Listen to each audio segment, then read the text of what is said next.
Back in arms today, still hitting this for 80 pounds at about 12 reps. So like I said, this doesn't increase very often. It's very difficult to increase this one, but I do like to start here just to warm up the lats and get all the blood flowing. My weight hasn't been going up recently, so I'm going to need to reevaluate my diet. I'm going to need to eat some more food, but that'll probably come next time I send in my progress updates to my coach. You'll see here I'm leaning back. That's to give me a little bit of a better angle to hit my lats. If I was going straight up and down, it'd be really hard to hit your lats. Next is a single arm lat row, and I use the cable row here, single arm cable row. I'm stabilizing myself, you can see, with my working side foot, and then I'm pushing into my non-working side leg to push myself into the cable almost. 80 reps for 12 here, so we are continuing to increase on this lat row. So if you're planning on training back, I would recommend using some sort of wrist strap, so you can hold on to the weights.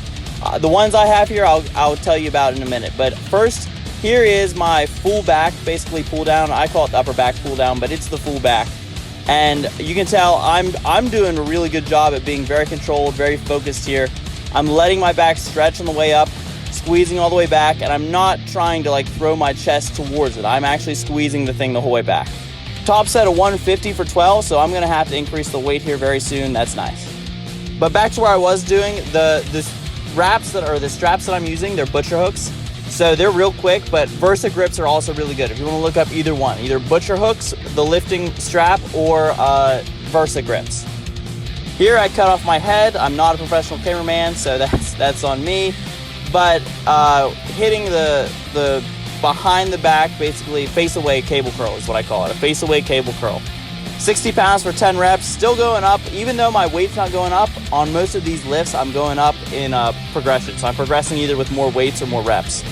Supersetting that with straight arm lat push downs, not straight arm, sorry.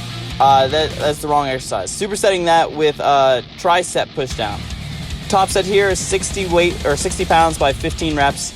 I do 2 drop sets of the tricep exercise, and I do 3 straight sets of the bicep exercise. So I'll start with biceps, then do triceps, biceps, triceps, biceps, and then I'll move on to the next superset. And I'm not actually wrapping my hand around the D handle here. I'm actually just pushing into the D handle with my basically pinky, the meaty part of my hand on my pinky side. Into the JM press here, I get 10 reps with a 45 and a 10 on each side, so I'm going to count that as 155. Even though the Smith machine isn't a full barbell, so it's not quite that much. I'm keeping this bar basically about right over my chin. And this is a great stimulus to my triceps. This is like the main overload movement. The first exercise gives me a great pump, isolates it really well. This is just move some weight. Compared to last time, I have 20 more pounds in this bar, but I also did 5 less reps, so that's a comparable drop off. Continuing on with the biceps, here I'm doing the one-arm preacher curls. 13 reps I get here with 40 pounds.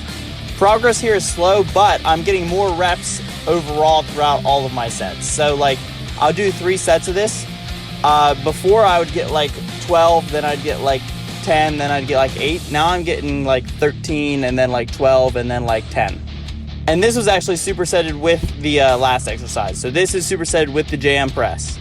They're just on different sides of the gym, so it takes a little bit to get to each one.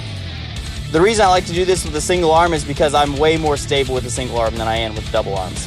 Now here you'll see I lifted that back up because I wanted to get some partial reps here at just the top end of the motion, just as many as I could. Now the last superset is the dumbbell hammer curls, supersetted with the overhead tricep extension. Starting here with a 35-pound dumbbell, I get 8 reps. And this is basically the only exercise I have that hits my forearms a lot. However, after this day is done, I can barely hold things because just so much of grabbing and pulling with my hands that my forearms are toast. And here is the one-arm tricep extensions. I use a cable, and you see me adjusting here, turning into it. That's just as I'm doing the exercise, I can feel like where it feels the best on my arm. And I get 60 pounds here for 7 reps as my top set. And I'm trying not to lean backwards and bend my back a lot. I'm trying to actually keep my abs contracted a little bit and just get my arm as overhead as I can.